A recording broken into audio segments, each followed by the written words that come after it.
Good evening. Welcome to another scathing episode of Diatribes from the voice of doom. Now here's your scurrilous and scurvy-ridden host, voice of doom.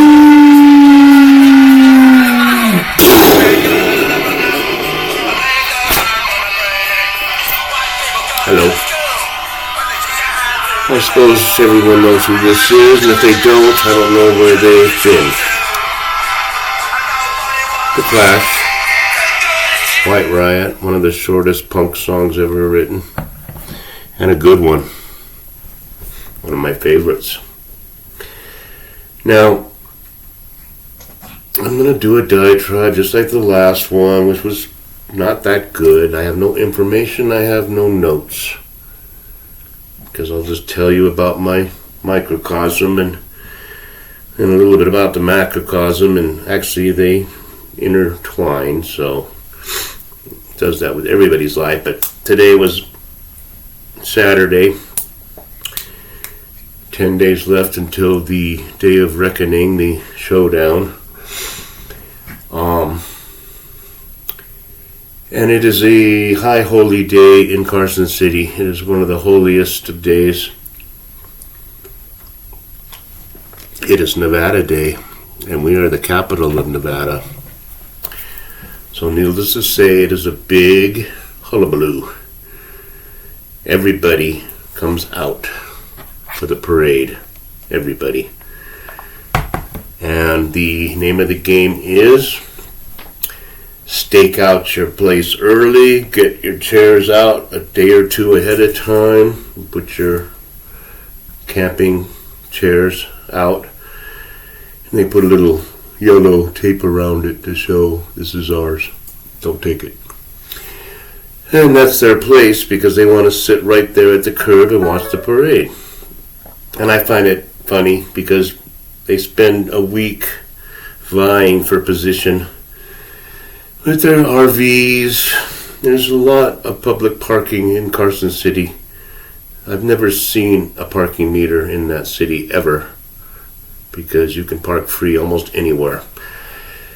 So they're all vying, and they have their little tailgaters, and they have 3 or 4 RVs configured so that they can have a big banquet in there. And they're basically coming to Carson City to have a banquet in a parking lot. They probably never even look at the parade because they don't really care.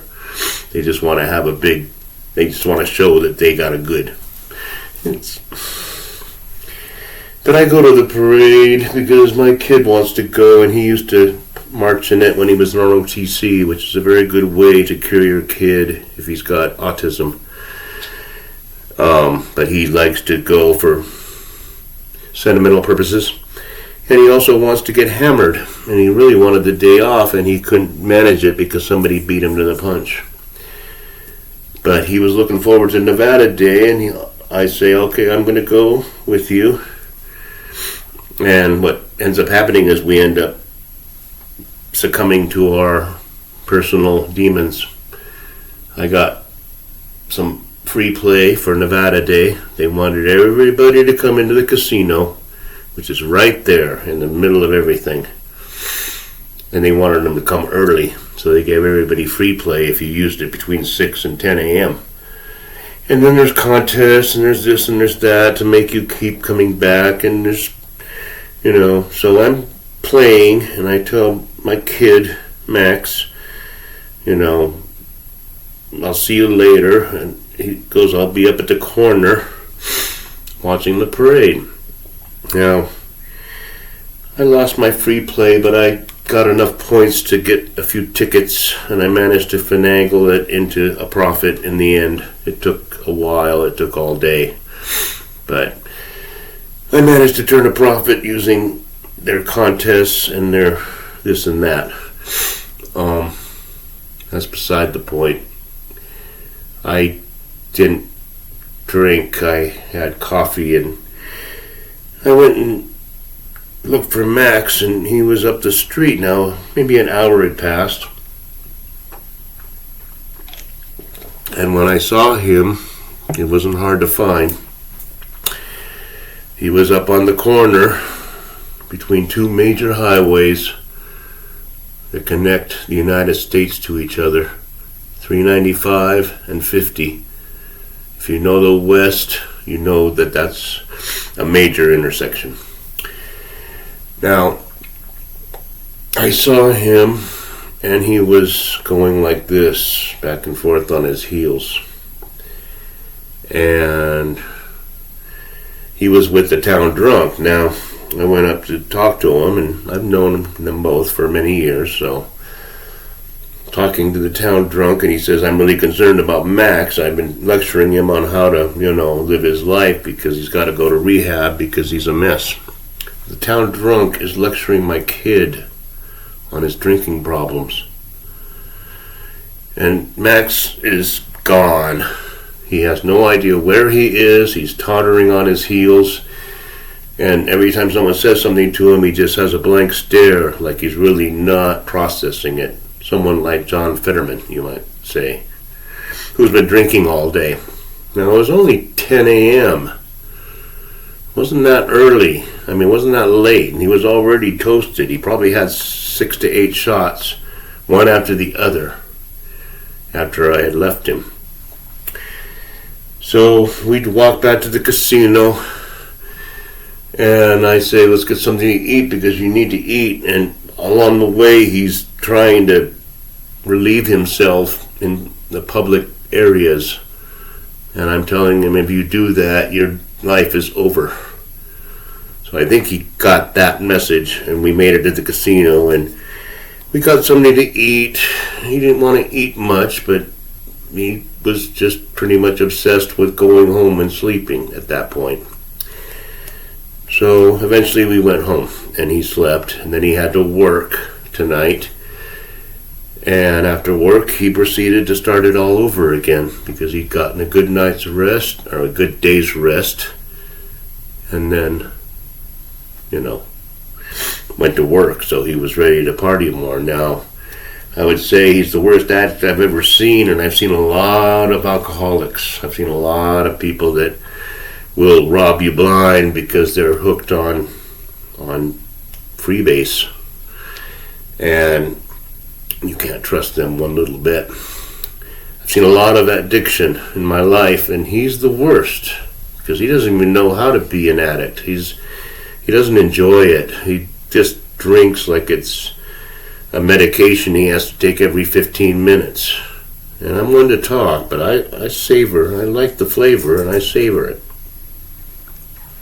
I can't even take a shot, my kid, without a water chaser. And I'm like, well, you're an alcoholic. You should be able to just drink it straight. And it's like, oh, I hate the taste. So make of that what you will. But the parade, now, the first thing I noticed about the Nevada Day Parade was it was about 1.5 miles of police officers. They started the parade. There was no band. They had the flag and the Nevada flag, and followed by that, there was 1.5 miles of police cars in the parade. They were the first ones to come, and it kind of was depressing because the last time I saw the parade, it wasn't like that. You have a few police cars, fire trucks, yeah. But this was incessant. It kept coming. I don't know if that was sending a message, because the thing about these Nevada Day parades, they're always like a week before the election, because Nevada Day is at the end of October. There's a lot of politicking going on everywhere. And it's very interesting. I think I could talk the whole diatribe about this parade, and I'll get to the other subject later. The thing about Carson City is it's about as red as a city can get. But yet there's people that are in the parade that are campaigning for their candidate. And I will give them kudos and much credit for having the gall, the audacity, and the nerve to march in a parade with the name of our governor and saying re-elect him. That is just not going to fly in Carson City. I don't care about who's running it in the Senate and the what have you, the board of directors or whoever they are, assembly. I don't even know our own state system because I don't really care.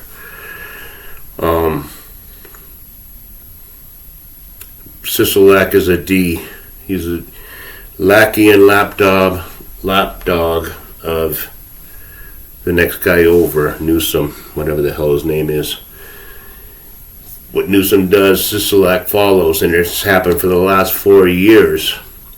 And we know the last 4 years have not exactly been peaceful.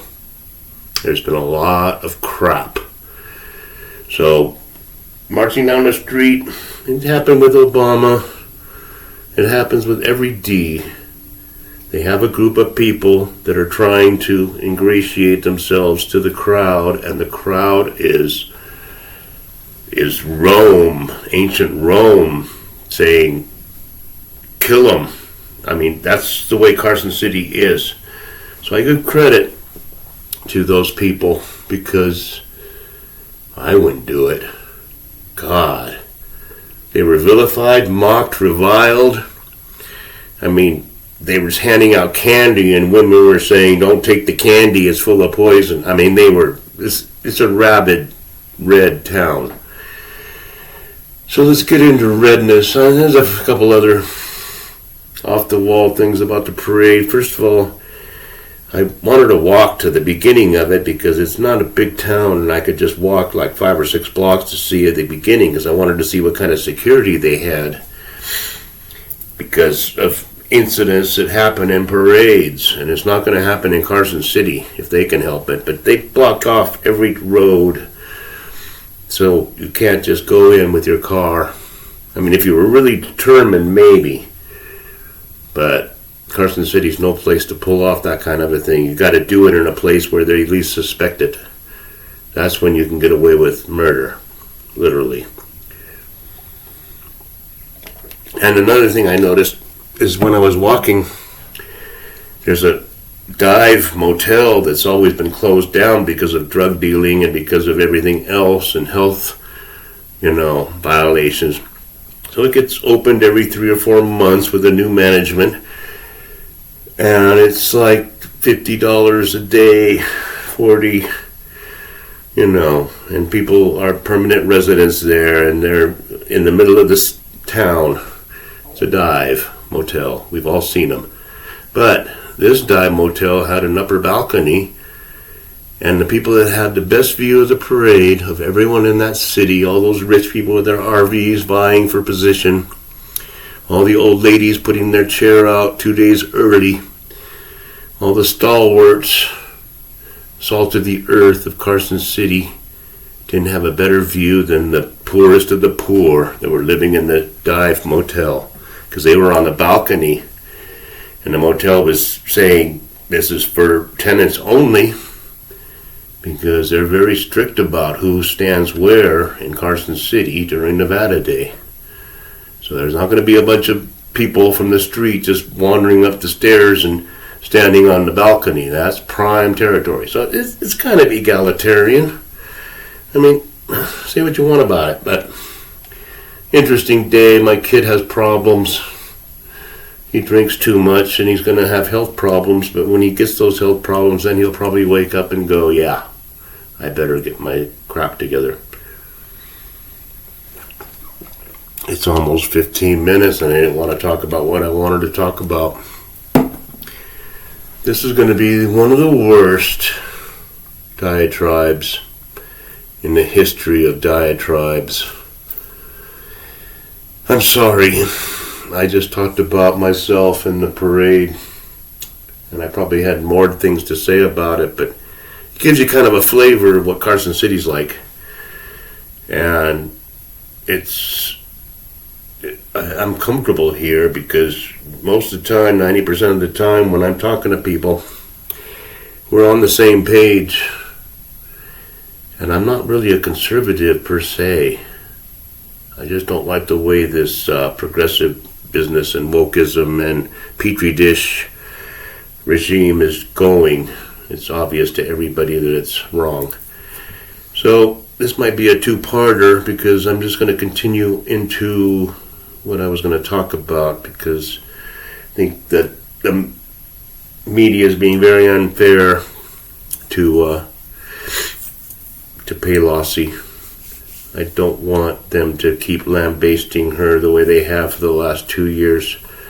I mean, I'm not a D, and I don't agree with anything she says, but I think the fact that they're piling on her, the mainstream media, seems wrong. And I'll explain it to you on my next diatribe. That's a cliffhanger. That's the first time I've done that. I might do it now, and I might do it tomorrow. You'll have to wait and stay tuned. Thanks for everything, and enjoy the day.